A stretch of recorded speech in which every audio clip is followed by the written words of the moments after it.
네, 안녕하세요. 저는 김상일이라고 하고요. 사실 다들 그냥 앤디라고 부르거든요. 그래서, 네, 그냥 앤디라고 부르셔도 괜찮아요. 네. 어, 어, 오늘 여러분과 야곱에 관해서 말씀을 나눠보려고 해요. 어, 이 메시지는 제가 야곱과 하나님에 대해 묵상하면서 그리고 공부하면서 깨달았던 부분들이 포함되어 있습니다. 야곱의 일대기 전체를 다 다룰 수는 없고 야곱의 삶에서 일어났던 몇 가지 사건들을 보면서 하나님께서 저와 여러분 한 분 한 분에게 어떠한 말씀을 하기를 원하시는지 알아보는 시간이 되었으면 좋겠습니다.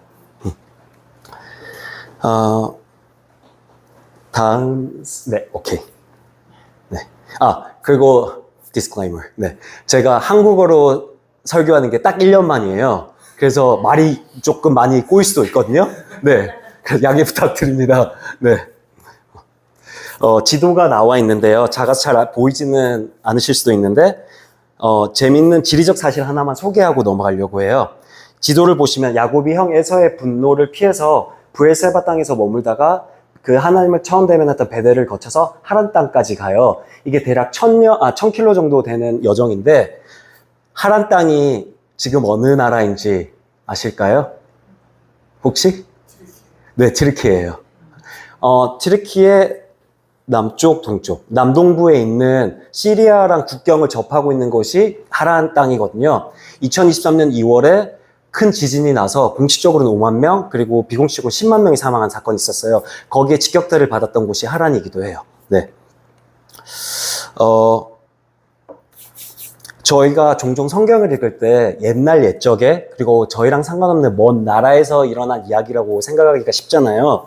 근데 성경은 실제 역사이고 실제 진리입니다. 동의하십니까? 네. 저희가 밟고 살았던 트리키의 땅 그 하란에서 야곱은 20년 동안 머물면서 사랑을 배웠고 하나님을 더 알아갔고 하나님과의 그 친밀함의 그 깊은 관계 속으로 들어가는 시간을 가졌었어요. 그리고 마침내 하나님께서 부르셨던 그 약속의 땅으로 돌아오게 된 그 여정을 저희가 오늘 짧게 나눠보기를 원합니다. 네. 다음 슬라이드. 네. 교회 처음 오신 분 안 계시죠? 야곱 처음 들어보신 분은? 혹시 야곱 들어봤어? 미안해. 네. 다들 아시는 내용이겠지만 제가 야곱에 대해 짧게 요약하고 넘어갈게요. 할아버지가 누구죠? 야곱 할아버지? 아브라함. 아버지는? 네. 네. 그리고 야곱이라는 이름은 발꿈치를 잡은 자 또는 속이는 자라고, 네, 뜻을 가지고 있는데, 저는 그냥 제이콥 더 디시버, 속이는 자 야곱이라고 그냥 부르거든요. 네. 그렇게 제가 약간 우스갯소리로 속인 자 야곱이라고 부르지만 제가 야곱을 나쁘게 보는 게 아니에요. 대략 성경에 나오는 인물들 중에서 제가 가장 좋아하는 인물이 야곱이거든요. 왜냐면은 저희의 인생이랑 너무 닮았어요. 야곱의 삶을 보면은. 쌍둥이 중에 둘째로 태어났고 저희가 잘 아는 것처럼 결국에는 장자가 아님에도 불구하고 장자권을 얻어내고 하나님의 언약적 축복을 받는 상속자가 되는 이가 야곱입니다. 창세기에 나타난 그의 삶을 자세히 들여다보면은 정말 고난과 씨름, 투쟁으로 점철된 삶이었거든요. 그리고 훗날 이스라엘 12지파를 이루는 12아들의 아버지이기도 하고 창세기 후반부의 두 주인공 중에 한 명이기도 해요. 다른 한 명은 요셉인데 정확하게 말하면 야곱은 25장에서 35장까지 메인 캐릭터로 등장하고요. 그 후에 말미에 죽을 때가 돼서 48장과 49장에 다시 한번 등장하게 되거든요. 네, 야곱은 이런 사람입니다. 그리고 다음 슬라이드. 네. 야곱의 일생 타임라인인데 제가 수학을 전공해서 뭔가를 순차적으로 배열하는 걸 되게 좋아해요. 주의 깊게 보실 건 없고 그냥 간략하게 보자면은 2번, 3번을 보시면 제가 왜 야곱을 속이는 자라고 하는지 알 수 있잖아요. 장자권을 얻고 축복을 받기 위해서 형을 속이고 아버지를 속인 자가 어떻게 보면 불효자인데, 네, 그게 야곱이고요. 5번, 6번, 7번, 8번, 9번, 10번, 12번 총 6개인데 이것들을 보시면은 왜 그의 삶이 투쟁과 씨름으로 가득 찬 삶이라고 하는지 알 수 있거든요. 요약하자면 그는 자기 친형을 피해서 도망가야 했고 남도 아닌 외삼촌한테 속아서 아내 라헬을 얻기 위해서 무려 20년을 종처럼 섬겨야 했습니다. 또 그의 하나밖에 없는 딸 디나에게 찾아온 비극도 저희가 잘 알잖아요. 자기 아들들 사이에 벌어진 갈등으로 인해서 질투와 시기로 인해서 가장 좋아했던 11번째 아들 요셉을 잃게 되는 사건도 겪었었고 거기서 끝났으면 좋겠는데 노년에 심각한 기근을 겪어서 그 가나안 땅에 머물지도 못하고 결국에는 애굽으로 도망가서 거기서 삶을 마감했던 게 야곱의 삶이었거든요. 참 파란만장한 삶입니다. 그렇지 않습니까? 네. 혹시 우리 주변에 야곱보다 더 극적이고 험난한 삶을 사신 분이 계실까요? 네. 계실 수도 있고 안 계실 수도 있는데 그건 사실 중요하지는 않고 저도 개인적으로는 인생에서 크고 작은 어려움들을 통과해야 했지만 야곱만큼은 아니었던 것 같아요. 터키에서 3년 반 있으면서 25년 된 선배 선교사님이랑 대화를 나눴었는데 저희가 거쳐갔던 과정들이 이게 정상적인 건가 물어봤는데 보통 사람들은 20년에 겪을 거 저희는 2년, 3년 안에 겪었다고 하더라고요. 네. 무튼 그렇지만 오늘 메시지 핵심은 야곱의 고난이 아닙니다. 네. 그의 고난 뒤에 계셨던 하나님, 그의 인생에 지속적으로 계속 개입하셨던 하나님, 그분의 마음에 집중하기를 원합니다. 오늘 3가지 포인트를 나눌 겁니다. 첫 번째 포인트는 야곱의 열정이에요. 즉 인간적인 축복을 향한 그의 인간적인 열정이자 추구입니다. 야곱의 삶을 잘 들여다보면은 참 평생의 열정적인 사람이었어요. 그리고 창세기 25장에서 34장까지 이 열정이 계속해서 나타나거든요. 그 중에 몇 가지 중요한 사건들을 제가 화면에 띄워놨는데 이 몇 가지 사건들을 들여다보기를 원합니다. 먼저 장자권과 관련해서는 팥죽으로 에서의 장자권을 거래했던 그 얘기인데 사실 이건 팥죽이 아니고 렌틸숲이거든요. 한국에도 이제 렌틸을 많이 먹는다고 들었는데 중동에서는 가장 흔하게 먹는 음식이 렌틸숲이에요. 그리고 아내가 가장 좋아하는 음식이기도 하고요. 네, 그래서 기억합니다. 그리고 나서는 아버지를 속여서 장자가 받아야 했던 그 축복을 받습니다. 근데 찾아봤더니 제가 그 당시 문화권에서 장자가 받는 그 축복이 모든 유산 전부를 가져가는 건지 아니면 다른 형제들보다 2배를 갖는 건지 정확하게 나와 있지 않았어요. 이스라엘이 세워지고 나서는 장자가 2배 축복을 받았다고 해요. 야곱의 시대에서는 그게 정확하게 나와 있지는 않는데 확실한 거는 다른 형제 자매들보다는 많이 받았다는 거죠. 네. 근데 그렇다고 해서 야곱이 단순히 물질적인 복이나 유산만을 원했던 건 아닙니다. 이때도. 야곱이 쫓았던 축복 안에는 하나님의 언약적 약속과 가문의 영적 리더의 자리까지 포함되어 있었어요. 그렇다고 해서 제가 또 야곱이 온전히 영적 축복만을 추구했다고는 할 수 없을 것 같습니다. 왜냐하면은 당시에 그 성경을 문맥적으로 보면 야곱은 그 영적인 축복이 진짜 의미하는 바가 무엇인지 깨닫지 못했다는 걸 저희들이 추론할 수 있어요. 이게 다음 사건에서 조금 더 명확하게 드러나는데 창세기 28장을 보면은 하나님께서 꿈속에 야곱에게 나타나서 놀라운 약속들을 주세요. 이게 2주 전에 목사님께서 잠시 언급하셨던 부분인데 저희가 지금 보길 원하는 것은 28장 20절에서 22절까지 세 구절이 나오는데 사실 세 구절이 아니고 한 문장이거든요. 이게 야곱의 첫 번째 반응이에요. 그 구절들을 보면은 처음에 봤을 땐 참 멋있는 고백이고 서원이거든요. 근데 조금 더 자세히 들여다보면은 조건부 고백이에요. 네. 만약에 이렇게 해주시면 그때는 제가 이렇게 하겠습니다. If and then statement. 네. 만약에 하나님이 나와 함께 하시고 만약에 하나님이 나를 지켜주시고 만약에 하나님이 나를 입히고 먹이시고 그래서 다시 고향 땅으로 돌아오게 해주신다면 그러면은 여호와께서 나의 하나님이 되실 것이고 그러면은 내가 세운 이 돌이 하나님의 집이 될 것이고 그러면은 내가 수확한 그 수확물의 10의 1, 11조를 드리겠다라고 고백을 해요. 근데 그러면은 바로 질문이 하나 따라오잖아요. 만약에 그 만약의 조건들이 충족되지 않는다면 어떻게 되는 걸까요? 다시 말해서 하나님께서 야곱과 함께하지 않으시고 하나님께서 그를 지켜주지 않으시고 하나님께서 그를 먹이고 입히지 않으시고 집으로 돌아오게 못하게 한다면 그래도 여전히 야곱은 당신은 나의 하나님이십니다. 이 돌은 주님의 집이고 주님께 11조를 드리겠다 고백할 수 있었을까요? 사실 정답은 저희가는 모르죠. 근데 하지만 여기서 확실한 거는 그가 하나님을 대면했던 그 베델에서 참 그럴듯하고 멋진 서원을 올려드렸지만 그것은 철저히 조건부 고백이고 서원이었다는 겁니다. 이것은 다시 말하면은 하나님을 향한 온전한 신뢰가 부족했다는 뜻이고 아직 내 자아를 주님께 내어드리는 항복, 즉 서렌더가 일어나지 않았다는 것을 의미합니다. 만약에 야곱이 정말로 하나님을 온전히 신뢰하고 하나님께 항복했다면 따라 서원에 이런 조건들을 달지는 않았을 거예요. 저희가 보통 계약서를 쓸 때 이렇게 얘기하잖아요. 그럴 일은 없겠지만 just in case, 혹시나 해서 온갖 조항과 특약들을 넣잖아요. 저는 개인적으로 이 혹시나 만약에 대비해서라는 말이 온전한 신뢰가 아닌 부분적인 신뢰를 가장 잘 보여주는 표현이라고 생각하거든요. 네, 신뢰하긴 해요. 근데 100%는 아니에요. 네, 이만큼 신뢰할 수 있지만 신뢰하지 못하는 영역이 남아있기 때문에 just in case 라고 얘기하죠. 마찬가지로 만약에 야곱이 하나님께 온전히 항복하고 스스로를 내어드렸다면 그런 조건을 붙이지는 않았을 겁니다. 네. 세상에 어떤 종이 주인에게 서원을 하고 고백을 하는데 그 조건을 붙이겠어요. 그렇기 때문에 제가 아까 25장에 제일 처음 야곱이 나왔었을 때 반드시 순수한 영적 축복만을 추구했다라고는 말할 수 없다고 말씀드린 거예요. 돌아와서 그는 하나님을 이제 처음 만났어요.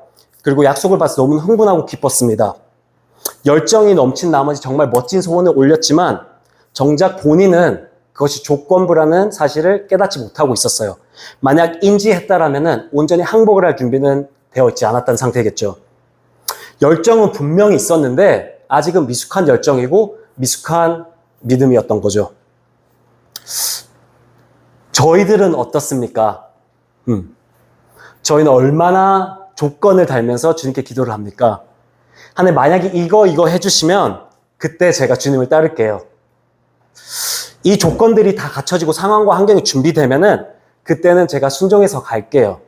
그것을 하나님의 사인과 확증으로 알겠습니다. 또 반대의 경우도 많이 봅니다. 제가 주님을 위해서 이것도 하고 저것도 할 테니 희생하고 헌신할 테니 사역하고 선교할 테니 우리 자녀들 교육은 책임져 주세요. 우리 재정은 책임져 주세요. 아니 하나님 제가 이만큼이나 했으면 솔직히 이 정도는 해줘야 되는 거 아니에요. 계속 하나님과 딜을 하려고 합니다. 하나님의 마음과 의중에 집중하는 것이 아니라 내가 헌신함으로 인해서 받을 대가에 더 집중하는 모습들을 종종 볼 수 있습니다. 저는 저희의 믿음의 여정이 그 반대라고 생각합니다. 우리가 불확실함 가운데서도 그분의 뜻과 의중을 깨달아 알고 순종함으로 믿음의 한 걸음을 내디딜 때 신실하신 그 하나님께서 저희의 걸음을 이끌어 가십니다. 동의하시죠? 네. 그리고 비록 내 필요와 요구가 채워지지 않을지라도 묵묵하게 성실하게 주님과 동행한 삶을 멈추지는 않습니다. 그것이 하나님께서 기뻐하시는 믿음이고 자세입니다. 아멘입니까? 네. 저도 똑같았어요. 제가 처음으로 하나님 인격적으로 만났을 때 기쁨과 열정이 너무 넘쳤죠. 주님을 위해 이것도 하고 저것도 하겠다라고 수없이 고백했습니다. 근데 지금 돌아보면은 다 조건부 고백이에요. 네. 근데 저는 그때 그것을 이렇게 인지하지도 못하고 있었거든요. 제가 주님을 온전히 신뢰했을까요? 아니요, 그렇지 않습니다. 제가 주님께 온전히 제 삶을 내어드렸을까요? 입술은 그렇게 고백했어요. 근데 마음은 아니었습니다. 네. 제 삶에는 항상 하나님을 온전히 신뢰하지 못하는 영역, 하나님께 온전히 내어놓지 못하는 영역들이 늘 존재했습니다. 주님 제가 이만큼 신뢰할 수 있는데, 이만큼 다 드릴 수 있는데, 요거는 건드리지 않으셨으면 좋겠어요. 네. 굳이 말로 고백하지 않더라도 이것이 제 깊은 속마음이었어요. 그래서 제가 야곱을 좋아하는 것 같습니다. 왜냐하면 저와 크게 다름없던 야곱이, 그 깨어진 야곱이 그 자리에 머물지 않았고 주님을 더 알아가고 주님을 더 사랑하게 되면서 성장과 변하는 그 모습에 저 또한 위로와 도전을 받았기 때문입니다. 동일한 은혜가 그리고 축복이 여러분 한 분 한 분 가운데 임하시길 진심으로 기도합니다. 네. 이제 창세기 29장으로 가면은 야곱의 열정적인 사랑을 보게 돼요. 라헬을 향한 야곱의 열정은 그로 하여금 7년을 섬기게 했고 거기에 추가로 7년, 거기에 추가로 6년에서 총 20년을 삼촌 라반의 집에서 섬기게 했거든요.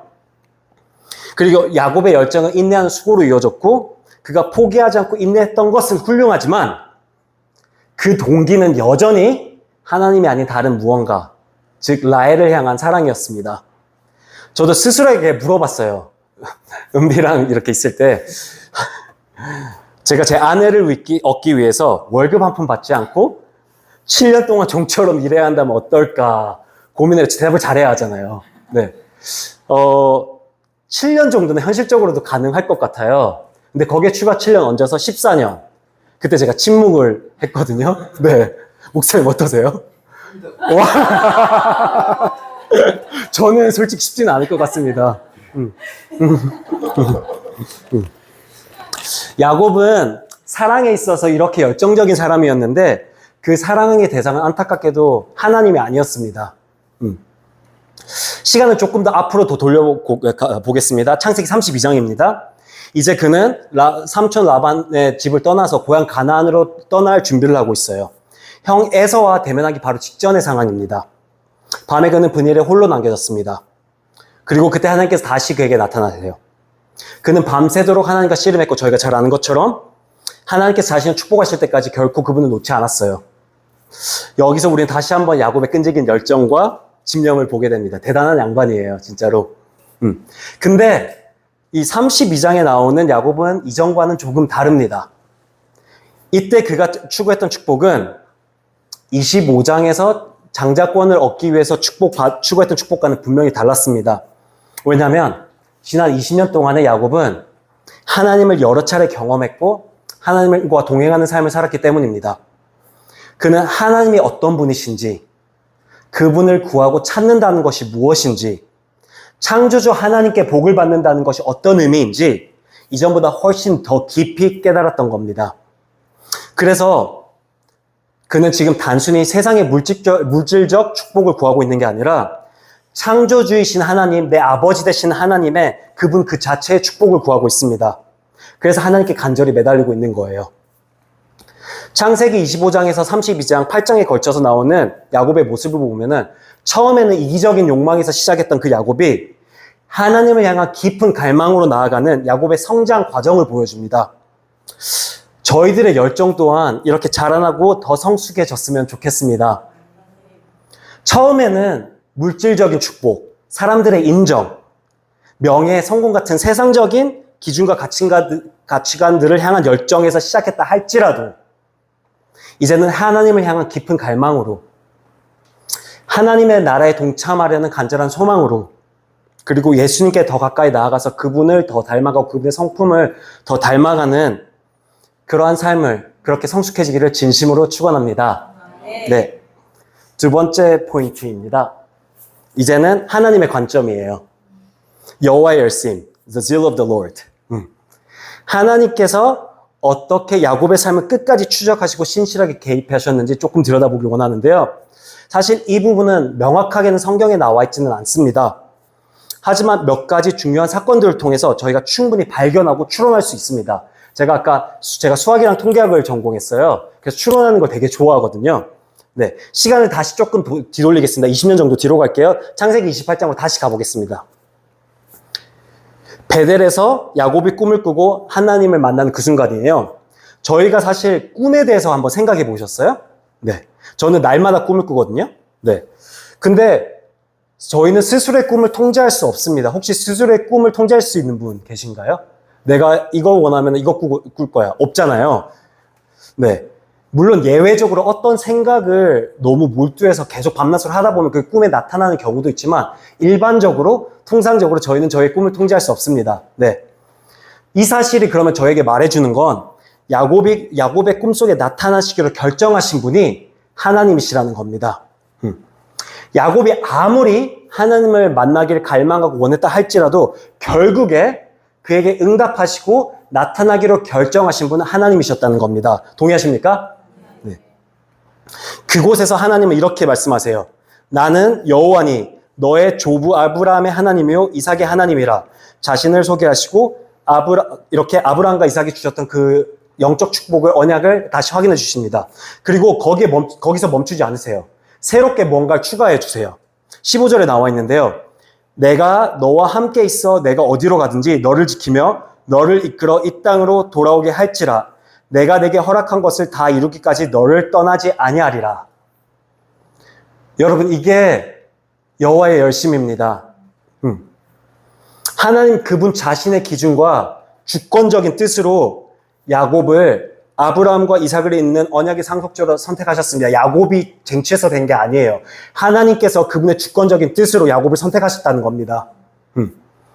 때로는 그분의 그 기준과 주권적인 뜻을 저희가 이해하지 못할 수도 있습니다. 받아들이기 힘들 수도 있습니다. 하지만 실수가 없으신 하나님, 끝까지 성실하시고 끝까지 신실하신 그분의 성품을 꼭 기억하시길 바랍니다. 돌아와서 하나님은 그리고 야곱이 구하지도 않았던 엄청난 약속들을 부어주십니다. 그리고 그 약속을 반드시 이루겠다고 하나님께서 스스로 맹세하세요. 그리고 그 약속을 지키시기 위해서 야곱의 인생 가운데 끊임없이 개입하시기 시작하십니다. 저희가 여기서 분명히 볼 수 있는 것은 조건부였던 야곱의 성과 달리 하나님의 고백과 하나님의 맹세는 무조건적이라는 것입니다. 야곱이 과연 이런 엄청난 은혜를 받을 만한 자격이 있을까요? 솔직히 저는 아니라고 생각하거든요. 네. 여러분 생각은 어떠세요? 야곱이 이 축복들을 받을 만한 자격이 있을까요? Maybe, maybe not. 예. 모르죠, 저는. 근데 저희가 포커스해야 할 것은 야곱이 아니라 하나님입니다. 왜냐하면 이 하나님이야말로 저희를 구원하시기 위해서 죄의 결과인 영원한 사망으로부터 저희를 건지시기 위해서 당신의 하나뿐인 독생자 예수 그리스도를 아낌없이 내어주신 그 동일한 하나님이십니다. 그리고 그분은 지금 이 순간도 우리를 구원하시고 그분의 성품을 더 닮아가도록 성화시키기 위해서 그분의 영광에 참여할 수 있도록 영화의 단계로 인도하시기 위해서 저희를 지금도 깎고 다듬어 가고 계십니다. 저희가 이 은혜를 받을 자격이 있습니까? 아니요. 네, 이것은 철저히 주님의 은혜입니다. 이게 바로 그분의 사랑이고 이것이 야곱을 향한 그리고 여러분과 저를 향한 하나님의 열심인 것을 꼭 기억하시길 바랍니다. 이제 다시 20년이란 세월을 감아서 창세기 31장으로 가보겠습니다. 하나님께서 3절에 야곱에게 다시 나타나셔서 내 조상의 땅, 내 족속에게 돌아가라고 31장 3절에 명령을 하세요. 창세기 28장과 31절 사이의 기간 동안 성경에는 구체적으로 하나님께서 야곱에 나타나셨던 기록은 없습니다. 네. 하지만 그것이 하나님께서 야곱과 함께하지 않으셨다거나 그의 삶에 개입하지 않으셨다는 뜻은 결코 아닙니다. 저희가 그것을 어떻게 할 수 있을까요? 첫 번째, 내가 너와 함께하고 어디를 가든지 지키겠다고 하신 하나님 그분 스스로의 약속 때문입니다. 신실하게 모든 약속을 지키는 그분의 성품 때문입니다. 그리고 두 번째는 31장 24절과 42절에 그 나오는 야곱의 고백을 통해서 알 수 있는데요. 제가 말씀 읽어드릴게요. 24절에 밤에 하나님이 아람 사람 라반에게 현몽하여 이르시되 너는 삼가 야곱에게 선악간에 말하지 말라 하셨더라. 42절 우리 아버지의 하나님 아브라함의 하나님 곧 이삭이 경외하는 이가 나와 함께 계시지 아니하셨더라면 외삼촌께서 이제 나를 빈손으로 돌려보내셨으리다마는 하나님이 내 고난과 내 손의 수고를 보시고 어젯밤에 외삼촌을 책망하셨나이다. 이 구절들을 통해서 저희는 하나님께서 야곱이 겪는 환난과 수고 그의 전인격적인 삶에 깊은 관심을 가지고 있다는 것을 알 수 있습니다.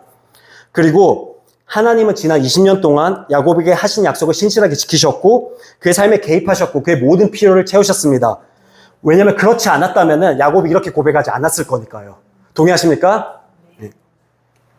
그렇게 20년의 세월 동안 하나님은 마치 자식을 올바른 길로 인도하는 부모님처럼 야곱을 결코 홀려 내버려 두지 않으셨고 조용히 그를 깎고 다듬어 오셨던 겁니다. 이제 창세기 32장에서 하나님께 다시 야곱에게 나타나시고 야곱은 밤새도록 주님과 씨름합니다. 아시다시피 이날은 야곱이 형 에서를 대면하기 바로 직전 날 밤이었습니다. 아까 말씀드린 것처럼 야곱의 모습이 조금 달라졌어요. 그는 두렵고 떨리는 상황에서도 에서의 손에서, 형의 손에서 자신을 살려달라고 구하지 않았습니다. 야곱이 두려웠던 게 아닙니다. 성경 32장을 보시면 야곱이 두려워했다고 나와 있거든요. 네. 그럼에도 불구하고 야곱은 이 문제를 해결해달라고 하나님께 요청하지 않았습니다. 왜냐하면 문제 해결보다 더 중요한 게 있었기 때문입니다. 그는 이때 순수한 하나님의 축복 그 자체를 추구하고 있었습니다. 어떤 것보다도 하나님 한 분만을 추구하고 그분만을 간절히 붙들고 있었습니다. 아마도 하나님께서는 그리고 이것을 아셨을 겁니다. 지난 20년 동안 야곱의 내면에서 일어난 그 내적인 변화와 성숙을 이미 아셨을 겁니다. 하나님께서는. 그래서 하나님께서 아주 특별한 것, 정말 특별한 선물을 야곱에게 허락하십니다. 하나님이 야곱의 이름을 이스라엘로, 즉 12지파의 아버지로 다시 불러주십니다. 다시 말해서 하나님은 야곱이 이전과는 다른 사람이 되었다는 것을 알았기에 그에게 새로운 정체성을 부여해 주신 겁니다. 여러분, 이것은 구원에 관한 얘기가 아닙니다. 이것은 성숙에 관한 얘기입니다. 여러분, 하나님께서 저희를 구원하기 원하시지만 거기서 멈추시지 않습니다. 저희가 더 성숙해져서 아버지의 마음을 깨달아 그분의 의중을 알고 그분의 모습을 더 닮아가길 원하시는 게 하나님 아버지의 마음입니다. 동의하십니까? 네. 하나님은 야곱의 삶에 끊임없이 개입해서 그를 다듬어 오셨고 그가 믿음 안에서 성숙해서 자라나기까지 오래 기다리며 인내하셨습니다. 야곱이 세상의 기준을 추구하는 것이 아니라 오직 하나님 한 분만을 추구하기를 참고 또 기다리신 분이 우리 하나님이십니다. 그리고 그 동일하신 하나님께서 지금 여러분과 저희를 위해서 인내하며 기다리고 계십니다. 하나님의 저희를 향한 목적은 세상이 말하는 성공과 기준에 결코 있지 않습니다. 저희가 예수님을 처음 만났던 그 순간부터 주님과 함께하는 믿음의 여정이 시작되었던 그 순간부터 여호와의 열심은 저희를 깎고 다듬어 오셨고 우리가 그리스도 안에서 더 자라나고 그리스도께 더 가까이 나아가고 그분의 성품을 더 닮아가도록 이끌고 계십니다. 아멘입니까? 그분 한 분만으로 만족하고 그리 아니하실지라도 끝까지 주님만을 추구하고 쫓아가기를 지금도 기다리고 계십니다. 저희 모두가 세상의 어떤 것보다 그분만을 추구하고 그분만을 따라가는 믿음의 성숙한 단계에 이르기를 진심으로 기도하고 또 기도합니다. 이제 다음 화면에서 이야기의 클라이맥스를 살펴보겠습니다. 읽었던 본문 말씀인데요. 저희는 창세기 35장에서 베델에서 마침내 야곱의 열정과 하나님의 열심이 온전한 하나가 되어 연합을 이루는 모습을 보게 됩니다. 창세기 35장에서 하나님은 야곱에게 베델로 올라가라고 말씀하십니다. 35장 1절 말씀입니다. 이때는 브니엘에서의 그 씨름이 있은 지 얼마 안 된 시점이에요. 베델이 어떤 곳입니까? 야곱이 처음 하나님을 만났던 곳입니다. 하나님께서 야곱에게 놀라운 언약의 말씀을 주셨던 곳입니다. 야곱이 베개로 삼았던 그 돌기둥을 세우고 하나님의 집으로 삼겠다고 기름을 부으며 예배 행위를 했던 곳입니다. 또한 야곱이 조건부 서원을 올려드렸던 곳입니다. 하나님께서 이거 해주시면 저도 이거 할게요. 이제 20년의 훨씬 넘는 시간이 흐른 뒤에 하나님은 야곱에게 다시 베델로 돌아가서 그 하나님께 제단을 쌓으라고 명령하십니다. 이 명령을 들은 야곱의 반응이 2절에 나와 있습니다. 그는 자기 집안의 모든 사람들에게 이방 신상들을 버리고 자신을 정결하게 하라고 명령합니다. 근데 여러분 조금 이상하지 않는가요? 1절과 2절을 잘 보면은 하나님께서는 야곱에게 우상을 버리라고 명령하신 적이 없어요. 베델로 올라가서 하나님께 올릴 제단을 쌓으라고 했지. 근데 그 말씀을 들은 야곱의 첫 번째 반응은 그들이 가지고 있던 모든 이방 신상들을 버리라는 것이었습니다. 이 구절은 저에게 중요한 두 가지 사실을 알려줍니다. 첫 번째, 야곱은 자기 집의 우상들을 그대로 둔 채로는 하나님께 온전한 제단을 쌓을 수 없다는 것을 분명히 알고 있었습니다. 그렇지 않다면 왜 굳이 이렇게 반응하겠습니까? 하나님 명령도 아닌데. 둘째는 야곱은 자기와 자기 자신 그리고 자기 집안 사람들이 하나님 외에 다른 우상들을 섬기고 있었다는 사실을 알았습니다. 실제로 그 이방 신상들 중 일부는 라헬의 아버지 라반의 집에서 훔친 드라빔이 포함이 되어 있거든요. 야곱도 이를 알고 있었고, 이는 그들의 마음이 하나님과 그 하나님 외에 다른 무언가에 두 군데에 나눠져 있음을 의미합니다. 여러분, 저희가 하나님을 예배할 때 스스로를 하나님께 산 제물로 드린다고 고백할 때 우상을 품은 채로 나눠진 마음으로 나온 것을 주님께서 결코 기뻐하지 않으십니다. 예수 그리스도의 보혈과 은혜로 말미암아 죄인된 저희가 주님 앞에 나오지만 그렇다고 해서 저희들이 나눠진 마음과 우상을 가져오는 것을 하나님께서 기뻐하지는 않으세요, 여러분. 그리고 저희는 각자의 마음 깊숙한 곳에 숨겨진 저희의 우상이 무엇인지 다들 알고 있습니다. 남들의 눈에는 보이지 않도록 교묘히 숨겨져 있을 수도 있는데 하나님께서 아시고 제 스스로가 압니다. 여러분의 우상은 무엇입니까? 지금 답변을 기대하는 게 아니라 한번 스스로에게 물어보셨으면 좋겠어요. 내 우상은 무엇인가? 사람일 수 있습니다. 남편이나 아내, 또는 부모와 자식, 또는 친구들. 돈, 사회적 지위, 성공한 커리어, 사람들의 인정, 혹은 많은 사람들이 대놓고 말하지는 않지만 은연중에 내심 바라는 안정된 삶일 수도 있습니다. 아니면 내가 남들보단 더 낫다고 우월하게 여기는 교만, 율법주의 또는 self-righteousness, 자기의일 수도 있습니다. 하나님보다 더 의지하고 하나님보다 더 높아지고 하나님보다 더 우선순위에 두는 그 모든 것이 우상입니다. 하나님께 온전한 마음을 드리지 못하게 하는 그 모든 것이 우상입니다. 우리 하나님은 당신 이외 다른 신을 두는 것을 결코 기뻐하지 않으시는 질투의 하나님이십니다. 이것을 기억하시길 바랍니다. 이제 가장 마지막 파트를 나누겠습니다. 창세기 35장은 야곱이 주인공으로 등장하는 마지막 장입니다. 이후 그는 48장과 49장에 다시 한번 등장하는데요. 그렇다면 하나님께서 야곱의 메인 스토리를 마무리하면서 성경을 통해서 저에게 진정으로 해주고 싶은 말씀은 무엇일까요? 저는 야곱이 우상을 버리고 베델로 나아간 이 사건이 바로 하나님을 향한 온전한 항복, 완전히 항복합니다. full surrender 라고의 표현이었다고 믿습니다. 그가 베델에서 하나님을 처음 경험한 후에 20년이 넘는 세월이 흘렀습니다. 그동안 참 많은 일들이 있었습니다. 그리고 하나님은 야곱이 가는 모든 길에서 함께 하시고 지켜주시며 그를 떠나지 않으시는 신실함을 보여주셨습니다. 그리고 마침내 야곱은 가나안 땅으로 다시 돌아올 수 있었습니다. 하나님은 야곱을 오랫동안 인내하고 기다리시면서 그의 삶에 개입하셨고 그를 깎고 다듬어 오셨습니다. 저는 하나님께서 그 오랜 시간 동안 야곱에게 베푸셨던 사랑과 그 은혜를 야곱이 분명히 깨달았을 거라 확신합니다. 네. 하나님의 그 길고 긴 인내와 열심이 마침내 야곱이 주님께 온전히 항복하는 열매로 맺어진 겁니다. 저는 이것이 단지 야곱이 하나님이 두려워서 굴복한 것이라고 생각하지 않습니다. 물론 덧붙이자면 하나님께서 우리의 왕이시고 만군의 여호와 되시기 때문에 저희가 그분의 백성, 그분의 피조물로서 그분을 두려워하고 경외해야 하는 건 맞지만 이것은 또 다른 메시지가 되게 넘어가고 그의 항복은 사랑과 경외의 복합적인 결과물이었다고 저는 믿습니다. 그가 하나님께 온전히 항복했기 때문에 이제는 더 이상 다른 우상들을 섬길 수 없다는 깊은 영적 깨달음과 확신이 생긴 겁니다. 그래서 35장 2절에 그렇게 반응했던 거예요. 이제 9절에서 12절을 보시면 야곱이 축복을 구한 장면이 안 나와요. 야곱이 구하지 않았음에도 불구하고 하나님께서 또다시 한번 친히 그에게 복을 주십니다.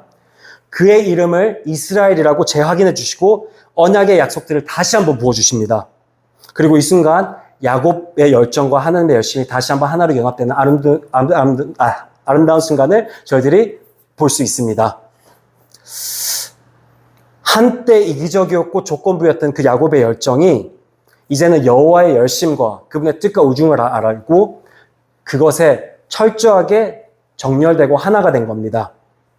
더 이상 내 욕심과 명성, 야망을 향해 달려가는 것이 아니라 하나님의 나라가 임한 삶, 내 필요에 따라서 하나님을 이용하는 내 중심적인 삶이 아니라 하나님이 왕이신 그 나라의 백성의 한 구성원으로서 정체성이 바뀌었습니다. 여러분, 하나님께서 여러분과 저에게 진정으로 원하시는 것은 오직 주님 한 분만을 간절히 구하고 추구하는 것입니다. 오직 주님 한 분 안에서 참된 만족과 기쁨을 누리는 것입니다. 그래서 포도나무와 가지처럼 언제나 주님 안에 거하며 주님과 함께하고 주님의 그 성품을 닮아가는 것입니다. 야곱은 하나님께 이렇게 온전히 항복했고 다시 놀라운 축복을 받았습니다. 그렇다면 이제 야곱은 행복하게 오래오래 잘 살았을까요? 안타깝게도 아닙니다. 저희 모두가 잘 아시는 것처럼 이후 그의 아들들 사이에서 갈등이 터져나왔고 가장 좋아했던 아들 요셉을 잃게 되는 사건을 겪고 또 극심한 기근이 찾아와서 그 130세인가 그 100세가 넘는 노령에 고향을 떠나서 애굽으로 가서 타향 땅에서 삶을 마무리하게 됩니다. 여러분, 이게 저의 삶입니다. 그리 아니하실지라도 여전히 주님을 사랑하시겠습니까? 그리 아니하실지라도 여전히 주님만을 추구하시겠습니까? 저희가 주님께 완전히 항복해도 주님께서 약속하시는 건 썩어져 없어질 이 땅의 물질적인 축복과 성공과 재물이 아닙니다. 슬픔과 어려움이 없는 안정된 삶도 아닙니다. 우리의 믿음의 여정은 우리가 숨을 거두어서 영원한 하나님의 나라에서 주님과 함께 안식할 때까지 계속해서 이어집니다. 성화의 단계를 거쳐서 영광스러운 그곳에서 주님과 평생을 함께하며 그 영광에 참여하고 그분의 평생을 찬양하고 예배하는 그날을 주님께서는 약속하십니다. 그리고 그날을 꿈꾸고 기다리고 계십니다. 저희도 그러한 꿈을 꾸고 기대하며 살아갔으면 좋겠습니다. 네, 말씀을 마무리하겠습니다. 야곱 인생의 마지막 고백이에요. 제가 정말 좋아하는 고백인데 그는 과거에 하나님을 지칭할 때 아브라함의 하나님 그리고 이삭의 하나님이라고 불렀어요. 오랜 세월이 흘러 그가 늙고 쇠약해졌을 때 그는 하나님을 이렇게 표현합니다. 야곱이 요셉을 축복할 때의 고백인데 출생으로부터 지금까지 나를 기르신 나의 목자가 되신 하나님이라고 고백합니다. 출생으로 내가 태어났을 때부터 지금 이 순간까지 내가 목숨을 다하는 순간까지 나를 기르시고 나의 목자가 되셨던 그 하나님이라고 고백합니다. 하나님은 단 한순간도 그를 내버려 두지 않으셨습니다. 하나님은 늘 그를 지키고 보호하셨습니다. 하나님은 그의 인생 가운데 끊임없이 개입하셨고 그를 깎고 다듬으셨습니다. 그리고 야곱은 비로소 이를 깊이 깨달았고 아브라함과 이삭의 하나님은 비로소 야곱의 하나님이 되었습니다. 그리고 주님의 품에서 영원한 안식을 누리게 됩니다. 여러분이 주님과 함께 걷는 이 인생의 여정 가운데 지금 어느 단계, 어느 지점을 가고 계신지 저는 모릅니다. 어떤 분은 베델에 계실 수도 있고 하나님을 처음 만나서 열정과 기쁨이 넘칠 수도 있고 또 어떤 분은 하란이나 브니엘에서 수고하고 인내하고 계실 수도 있습니다. 또 어떤 이는 다시 베델로 돌아와서 또 어떤 이는 애굽 땅에 계실 수도 있습니다. 여러분이 지금 어디에 계시든 여러분의 삶을 깎고 다듬어 가시는 하나님의 개입하심을 환영하고 기대하시길 바랍니다. 때로는 그 과정이 도전이 되고 고통스러울 수도 있습니다. 하지만 저희를 향한 여호와의 열심을 기억하시고 주님의 신실하심과 사랑을 꼭 붙들길 기도합니다. 그래서 아브라함의 하나님, 이삭의 하나님, 야곱의 하나님이 나의 하나님, 김상일의 하나님이라고 고백하는 그 순간이 반드시 왔으면 좋겠습니다. 우리가 영원한 하나님의 나라에서 그분과 함께 영원히 안식하는 그날까지 그 영혼을 꿈꾸고 기대하며 이 땅에서 믿음의 여정을 포기하지 않고 끝까지 걸어가시는 여러분 되시기를 다시 한번 축원합니다.